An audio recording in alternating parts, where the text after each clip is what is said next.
personal question? Yes, of course you can. What is it? Are you ever going to get married again? Oh, I don't know. I guess if I ever met someone I could spend the rest of my life with, someone who would cheer me up when I was down, someone who would be there when I needed her, someone I could love, you know, someone who could love me, yes, then I think I would get married again. Why do you ask? Because you could sure use someone to clean up this place.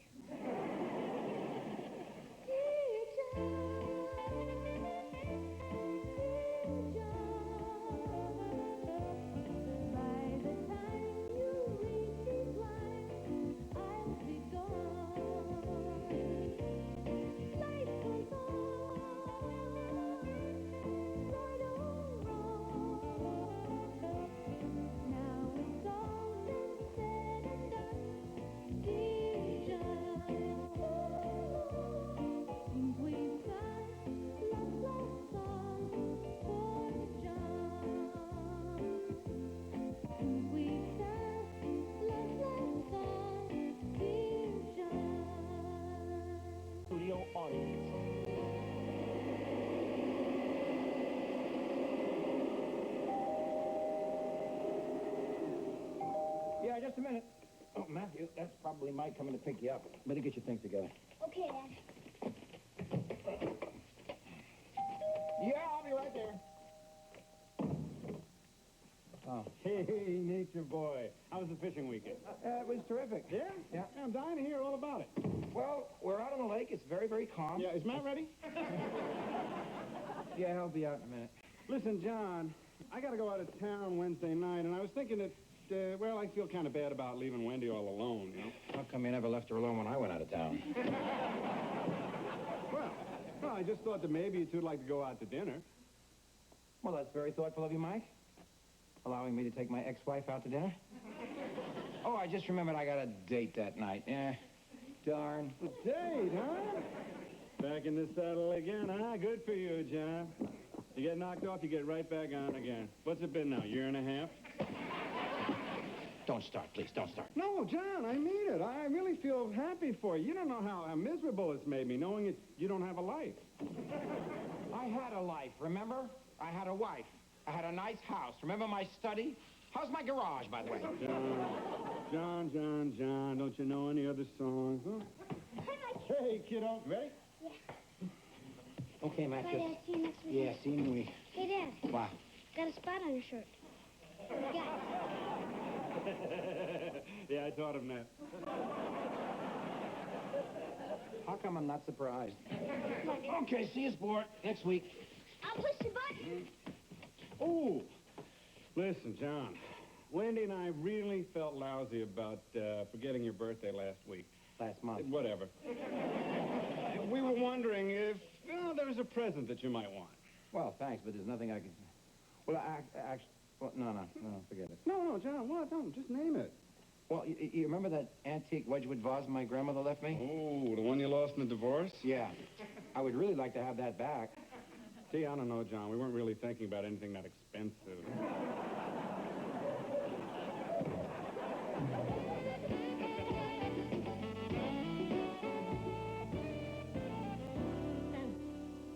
And every night I have this same dream. I'm on a very romantic beach in New Jersey. I'm stripped to the waist and I'm running in slow motion towards this beautiful woman with long blonde hair blowing in the wind as she's running towards me. I'm full of passion. My blood is racing. As I reach her, I throw my arms around her and I lift her up towards the sky. And suddenly, I realize it's Mrs. Traco, my 75-year-old kindergarten teacher. What do you suppose that means? It means you can't even get lucky in your dream.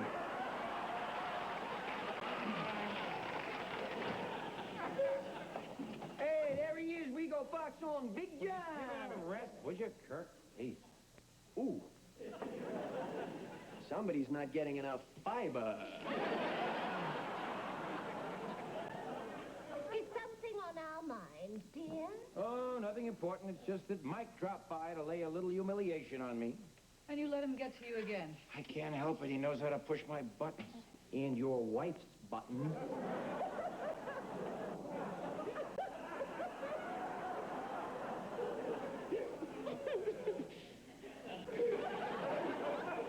A joke.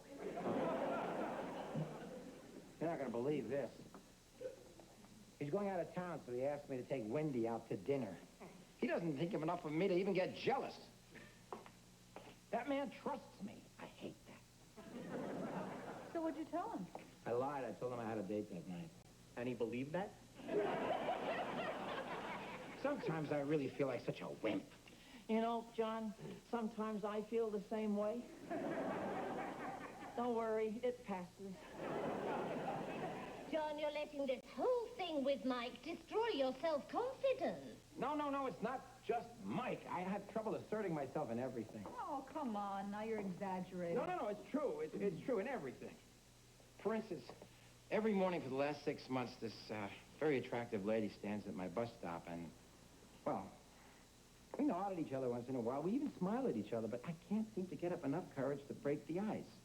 Dear, why don't you just walk up and say hello to this woman? It could be a big step in making you feel better about yourself. Just say hello? Yeah, could help bring back your self-confidence. And once you get that back, even a scoundrel like Mike won't be able to bother you. Just say hello, huh?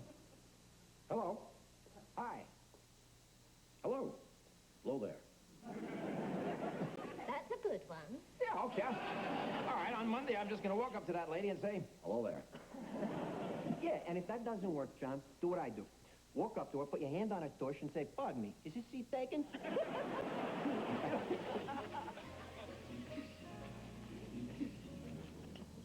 I don't know about you, but I'm having a terrific time. Oh, me too. I've got to admit, I was a little nervous at first. Yeah, isn't it crazy? Huh? For 6 months, we've been eyeing each other, and just like that, last Monday, it just happens. Yeah. Hello is such an easy word to say. I know. I wonder what took me so long to come over to you and say it. Never forget the morning I saw you for the first time. You were all bundled up in this big parka and this fur hat and red muffler around your neck. I just wanted to come up and ask you out, but I wasn't sure there was anyone in there. You know what I mean? I noticed you too that morning. Your ears were so red, I just wanted to walk over and nibble on them and warm them up. Really? Yeah. I just sort of walked over to you then. Or at least sent one of my ears over to you. I guess I'm just a slow mover. You mean like that guy over there? Mm-hmm.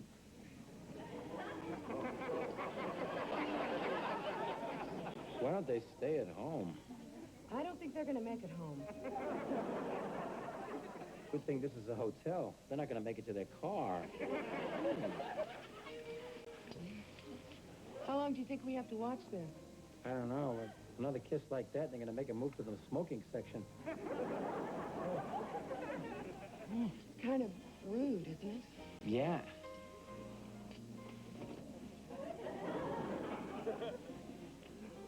Check, please.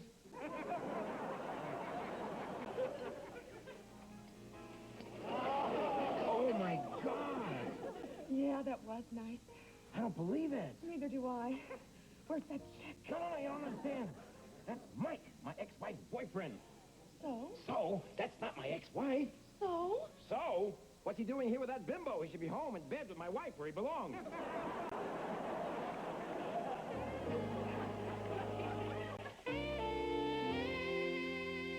Same dreams about my kindergarten teacher, Mrs. Draco. It's haunting me. It should be haunting you. She's been worm food for 20 years. What? Pay no attention to him, Ralph. Dreams are the voice of the subconscious. Perhaps you have some unfinished business with Mrs. Crayco.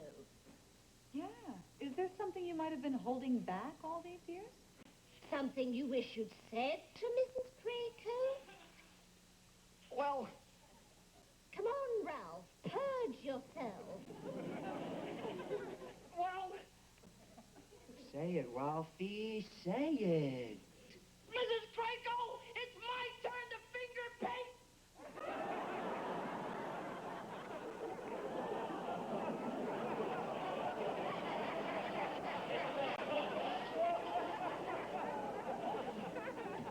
It's true, it's true, it's true.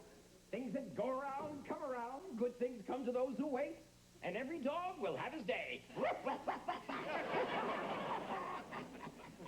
John, that's it right. John. Yes. I take it you got up enough nerve to talk to that woman at the bus stop. Oh, I not only talked to her, I took her out. Oh, well. It was sensational. It was fantastic. It was the best night of my life. Oh, I think John got a kiss. No. I got something a lot better than that. I got Mike. You kissed Mike? No. I was sitting in the restaurant at the Wembley Hotel with, what's her name? And I looked up right across the room in a booth. Necking passionately is good old Mike when another woman, a sexy, tempting, luscious redhead. I got Mike right where I want him, between a redhead and a hard place. John, come on, necking passionately. Kate. He was caressing her shoulder. He was stroking her hair. He was biting her neck. What do you call that? I call that saying goodbye to the mailman.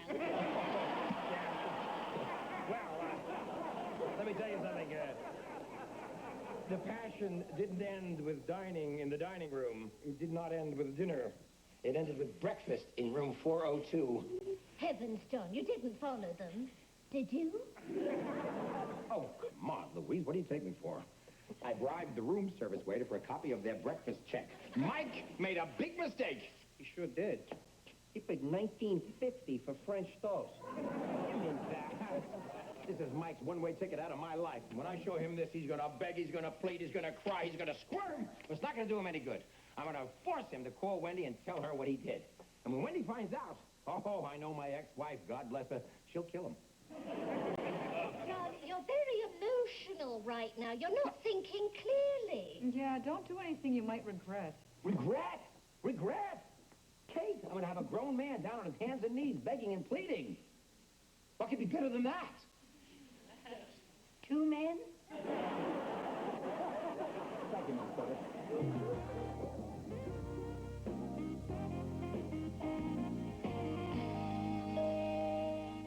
Who is it? Mike. Be right with you, Mike.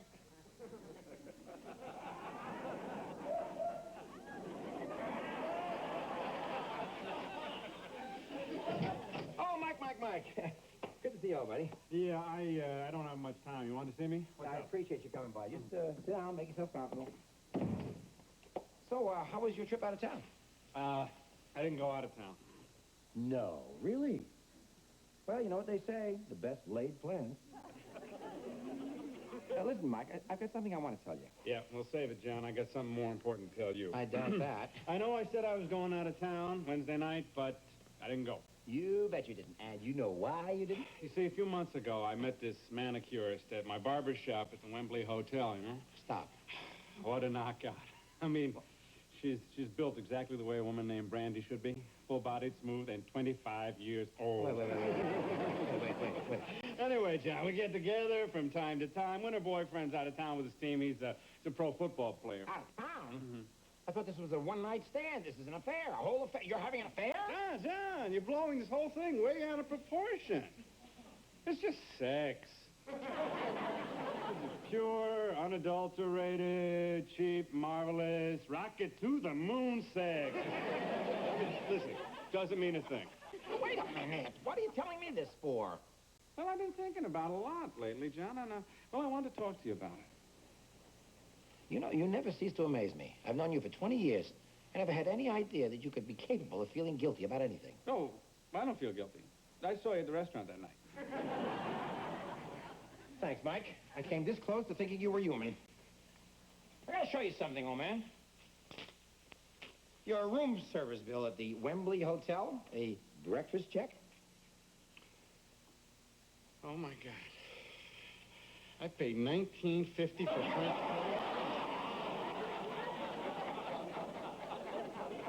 And now, you're going to call Wendy and tell her all about this little affair of yours. That's what you're going to do. Oh, that's a good one, John. That's too much. Hi, Wendy. Guess where I've been every time the Jets have an away game?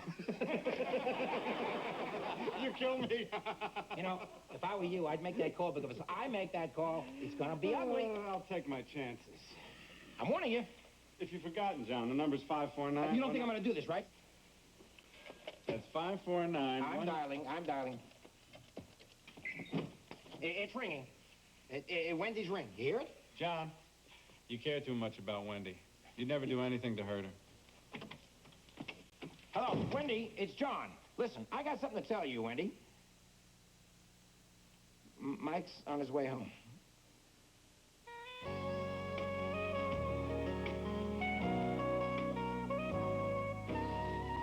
And that's the way I met Tommy Dorsey. I never knew you spent your youth traveling with big bands. What kind of singer were you? Oh, I wasn't a singer. I just traveled with big bands. Hey, Johnny boy. So, come on, how'd it go with Mike? Huh? You hang him out to dry, John? Did he get down on his knees and beg? No. Not even one knee? No. Well, you bend a little? No. Oh, John. How humiliating. Yeah, you must feel like dirt. You know what Mike did? He handed me the phone and dared me to call Wendy to tell her about him and that redhead. I couldn't do it. I just couldn't do it. I couldn't get myself to tell Wendy. I'm a coward. Oh, John, no. You are not a coward. You're a wuss.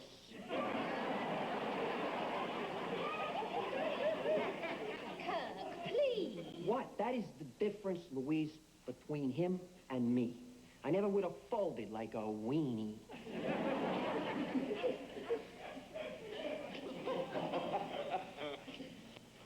I remember when I was on Pork Chop Hill. Oh, come on. Inching my way up through the mud on my belly with a knife in my teeth and a grenade in my hand. I peered into a pillbox, I pulled the pin, I looked into their eyes, and I said, there. Have a nice day. And boom! I blew their Waldos all over the 38th parallel. But you, my friend, you looked into your enemy's eyes and you blinked. And that's why he's got your house. He's got your wife. And in case you haven't noticed, John, he's got your self-esteem. Oh, don't listen to him, John. Now, you just put Wendy's feelings before your own. You proved you're a man of integrity. John, if you want Mike to end this affair, perhaps you should talk to him and appeal to his sense of decency. Sense of decency? We're talking about a man who committed his mother to a nursing home when she was 42 years old. All right, John. All right, bury your head in the sand. Just sit around, do nothing, and torture yourself. You're right. I want to do something about this. Where are you going? I'm going to get my self-esteem back. Way to go, John! And don't blink! Kirk, the Korean War was over 40 years ago. You were on Pork Chop Hill? Yeah.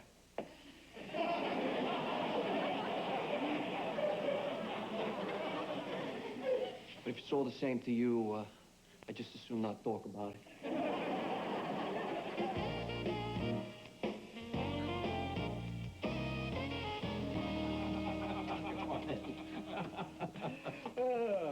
Hey, listen, thanks for buying me dinner, pal. I'm glad you decided to let bygones be bygones. Hey, why not? What's the point in being vindictive? Oh, thanks for driving me home. It was nice being back in my old car again.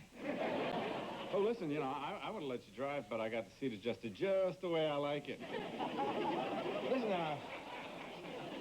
the reason I planned this whole evening was because, I think we need to talk. Oh, I couldn't agree with you more, John. And I want to let you know that this whole stink that you made about, well, threatening to tell Wendy about me, well, I forgive you. Yeah, that's what I wanted to talk to you about. I think you should stop seeing this brandy. Oh, Johnny boy. Oh, that's a good one, boy. If you looked up in that mirror and saw what I saw, you'd know that I just can't let it go. So it's your intention to go on seeing this girl indefinitely? No, I didn't say that. No. Just till the Super Bowl. Listen, wait a minute. Let me ask you something. How would you feel if it was Wendy who was running around and cheating on you? Oh, Wendy wouldn't cheat on me. She cheated on me. I know, I was there, remember? So what you're trying to say is that there's absolutely nothing I could say that would make you change your mind. Absolutely nothing. Good. Mike, meet Rudy, Brandy's boyfriend.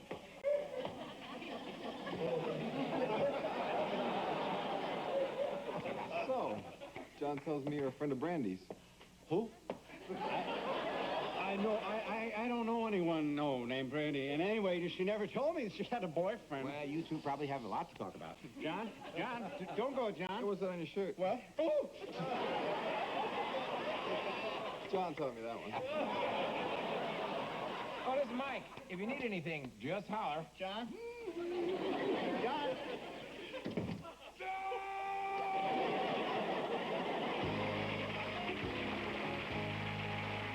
This is Blair Underwood, Jonathan Rollins of L.A. Law. I rest my case. L.A. Law does television justice. Next. And Friday night, take the plunge with the Baywatch team, the dynamic duo of Battles and Kaz on Hardball, and a new kind of American hero, Mancuso FBI. Friday, only on NBC.